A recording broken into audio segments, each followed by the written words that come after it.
This week the topic is how to interpret the treaties. I think it's most difficult topic and probably very essential topic that we have to cover throughout this treaty law class. First of all, I'd like to invite you to think about this very famous statement made by famous international law scholar. The problem of treaty interpretation is one of ascertaining the logic inherent in the treaty and pretending that this is what the parties desired. Usually the treaty lasts over generations, right? So the one who interprets a treaty will not, in most cases, be the one who actually negotiated and signed the treaty. So it would be almost impossible or extremely difficult for a interpreter to know genuine intention of the parties who negotiated and signed the treaty. So only viable way would be to ascertain certain logical understanding or story inherent in the treaty itself and legally presume that it is what the parties desired. So as long as such logical understanding is reasonable and workable enough, it does not matter even if it is different from genuine intention that might be found with much effort.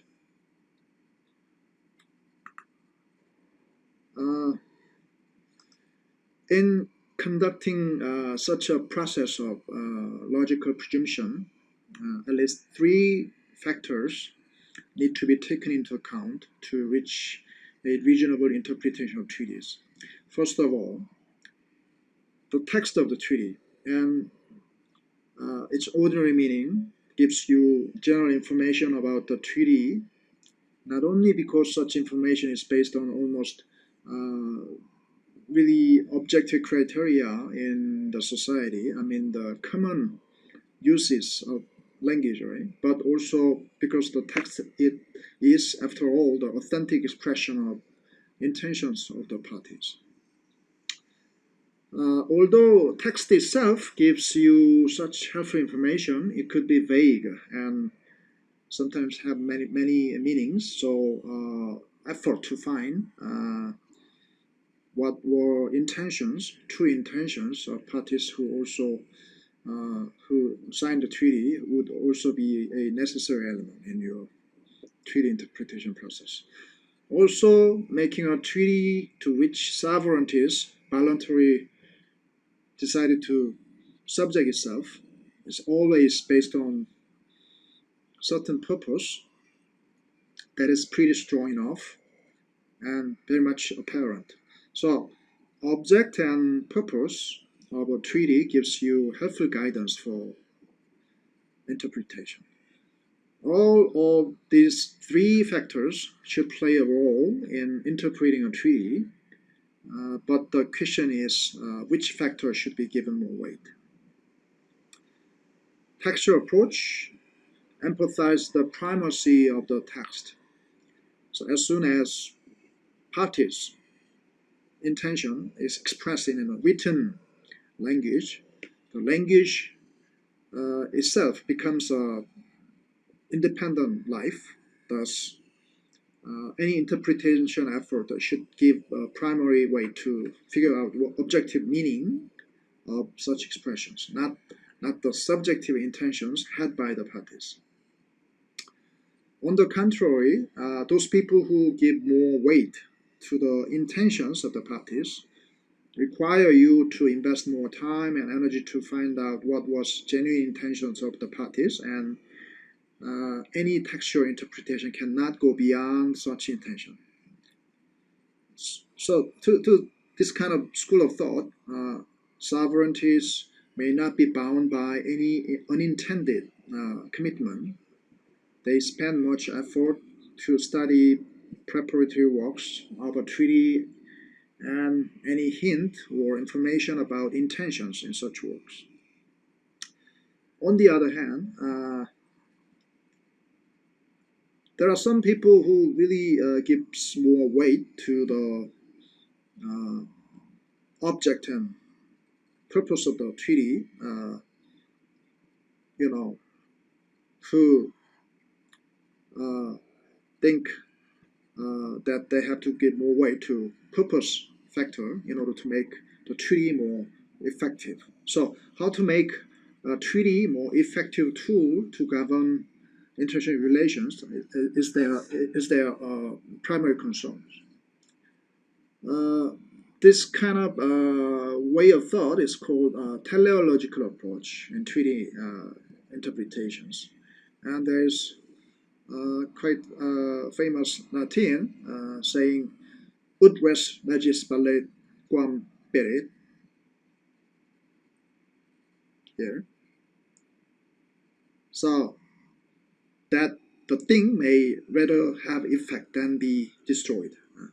So in interpreting English, it's very important to try to construe a law in a way to make sense rather than void it. So how to make a treaty as functional as possible so that we interpret the treaty in a more effective way based on overarching purpose or objective that the treaty drafters fulfilled with in various ways. That is really their major concern. If you take a look at Vienna Convention of Law Treaty, Article 31, this convention has a general title of General Rule of Interpretation. So they indicate such element as good faith here, good faith, and ordinary meaning and context, object and purpose as a really crucial part of interpreting treaty as a general rule of interpretation. And paragraph 4, they indicate the element of intention here, but this intention can be referred to only if a special meaning need to be given to a term after you can establish that the parties so intended. So drafters of Vienna Convention considered ordinary meaning and context and object and purpose as really crucial element of general rule of interpretation, and intention as a quite special rule of interpretation, not the general interpretation. And Article 32 says interpreter may take a look at the preparatory work and circumstances of the conclusion of treaty as a supplementary means. So if only if any interpretation of treaty according to general rule of interpretation may lead the meaning ambiguous or obscure, or leads to a result that which is manifestly absurd or unreasonable, then interpreter may apply the supplementary means of interpretation such as preparatory work and circumstances of conclusion. So as you can see from this slide, majority of modern international law scholars and writers, according to IAC commentary, emphasize the primacy of the text as the basis for the interpretation of treaty, while at the same time giving a certain place to intrinsic evidence of the intentions of the parties and to the object and purpose of the treaty as a means of interpretation. So this kind of a view of the IAC was reflected in the Vienna Convention. Of course, teleological factors are reflected in such phrases that requires that a treaty shall be interpreted in good faith, in accordance with ordinary meaning, to be given into its terms in context of the treaty, and in light of object and purpose. So, primarily, they relied upon the textual approach, and they combined that approach with the teleological approach in the same vein here. Whereas intention can be only referred to as a supplementary means of interpretation. So if general rule of interpretation leads to really obscure meaning or non-manifest meaning, then you can only rely upon intention by the parties by looking at preparatory work and circumstances. So you can say there's kind of hierarchy of rules of interpretation in the Vienna Convention. First, priority goes to textual combined by teleological approach, and the next step goes to intention-based approach. So definitely there's a hierarchy in applying the rules of interpretation.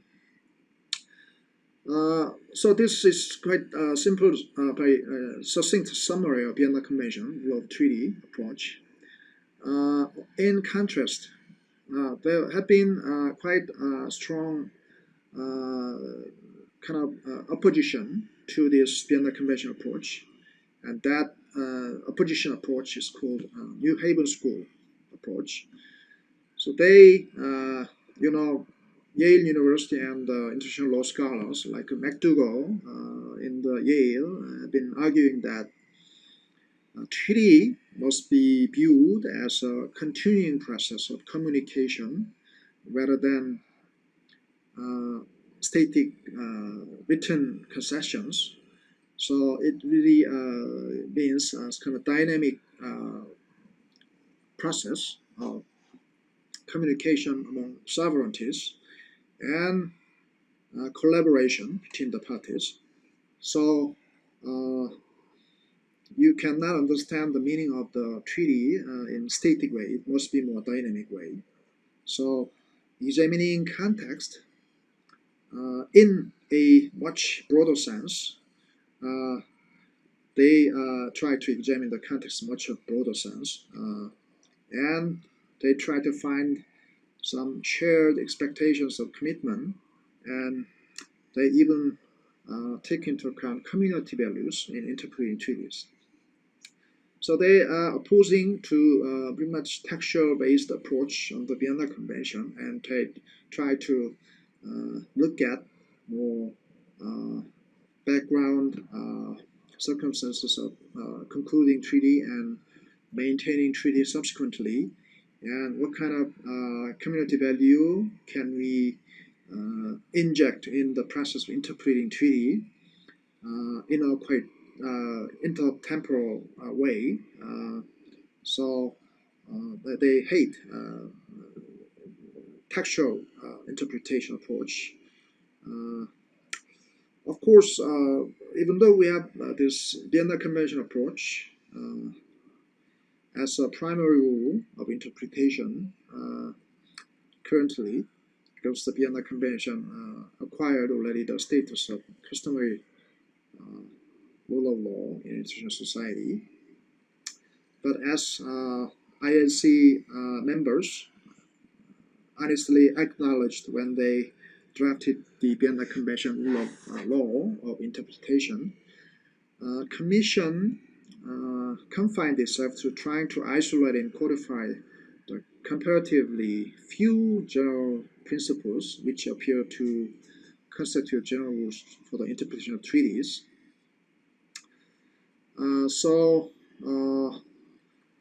they really admit that there were not enough principles of interpretation of treaty at the time, so they only incorporated only few general principles. So we can say still we have quite large room to find out more principle of interpretation of treaty, and probably in the future we can amend the Vienna Convention of Treaty Article 31 and 32 to incorporate more rules of interpretations.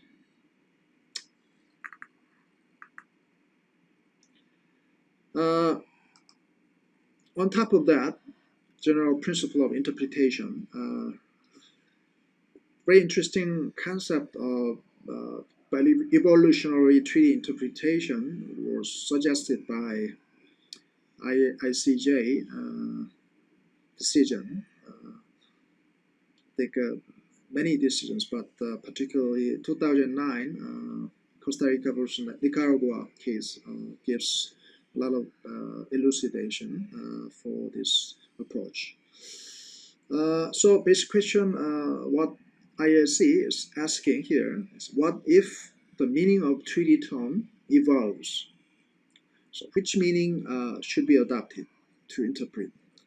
Old meaning or new meaning that was evolved from old meaning? So the fact of this case is that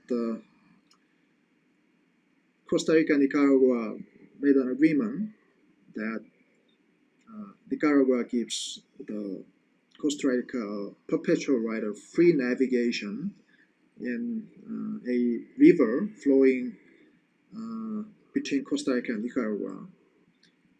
But the condition of such provision of right was made on the condition that navigation is made con-object towards the commercial.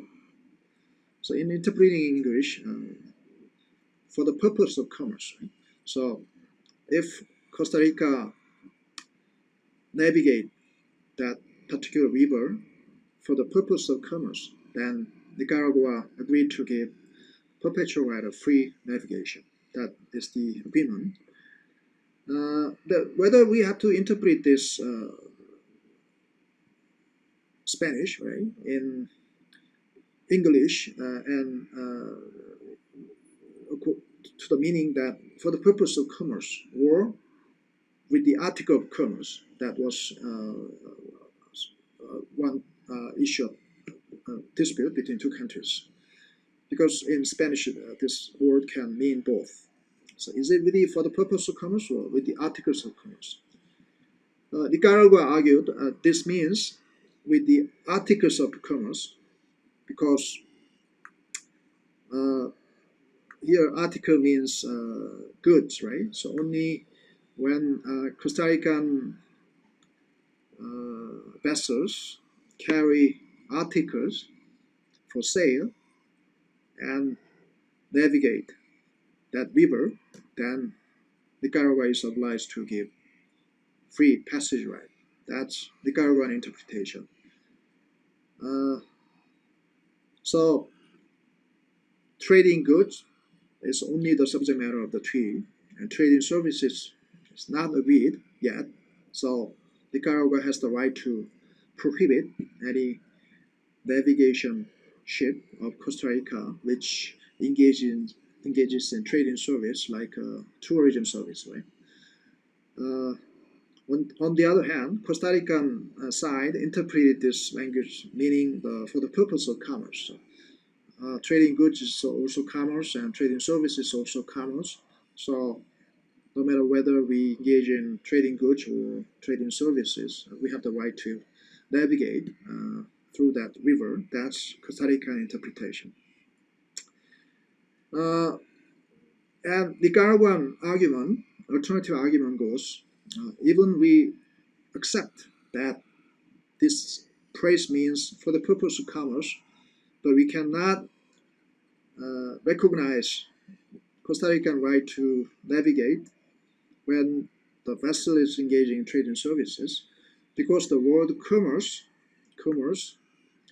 in old days when the treaty was made meant only trading goods, because there was no substantial activity of trading services in those days. Usually when they say commercial right is guaranteed, that means trading goods right was only guaranteed. Whereas these days, right, commerce usually means not only trading goods but also trading services, right? So whether we interpret the word commerce in contemporary sense or in the sense that was recognized when the treaty was concluded, that was at issue in this case.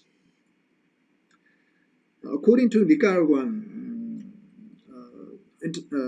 contention, even though it was 1858, but passengers were already being transported on some region, and even that this was essentially profitable activity, but this activity did not fall within the scope of what was commonly called commerce at the time.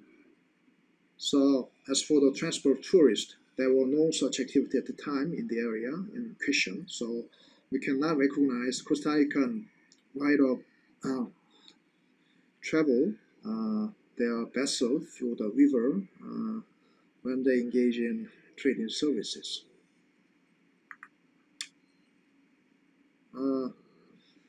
ICJ made a very interesting ruling. They said we have to interpret the word treaty term in contemporaneous way. So the meaning that must prevail is the meaning with meaning that was had when the treaty was concluded. So because since doing so can shed light on the parties' common intention, but that's general rule. But when the parties to a treaty used certain generic term such as commerce, as here, then we can understand the parties really presumed to have intended those terms to have an evolving meaning. So they could have easily understood that such generic term might be easily evolved into a new meaning in the future. So despite that possibility, they still use the generic term. That means they really implied or tacitly recognized that evolving meaning could be prevailing in interpreting the such term between the parties. So when generic term was used in the treaty, then parties must be presumed, as a general rule, to have intended those terms to have an evolving meaning. That is to be holding by the ICJ in this case.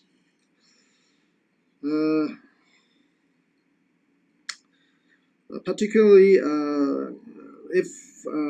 particularly when the treaty is using a term referring to a class of activity, or the treaty has a duration of unlimited years. So treaty is really permanent treaty, and treaty is intended to create a legal regime. Then you have to interpret the generic term as evolving meaning, not the static meaning. That's the ICJ decision.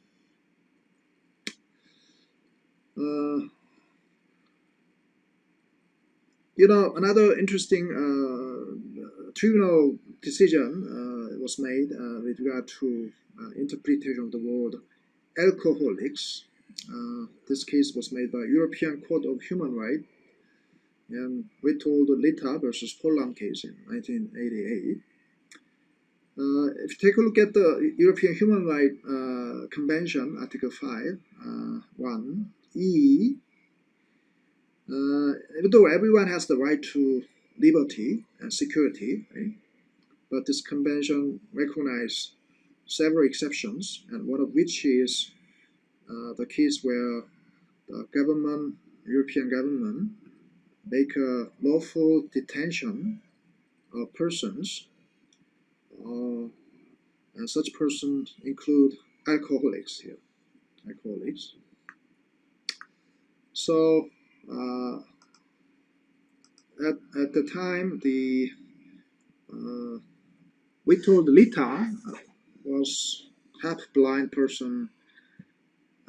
He could not even properly walk because of he has some handicap situation.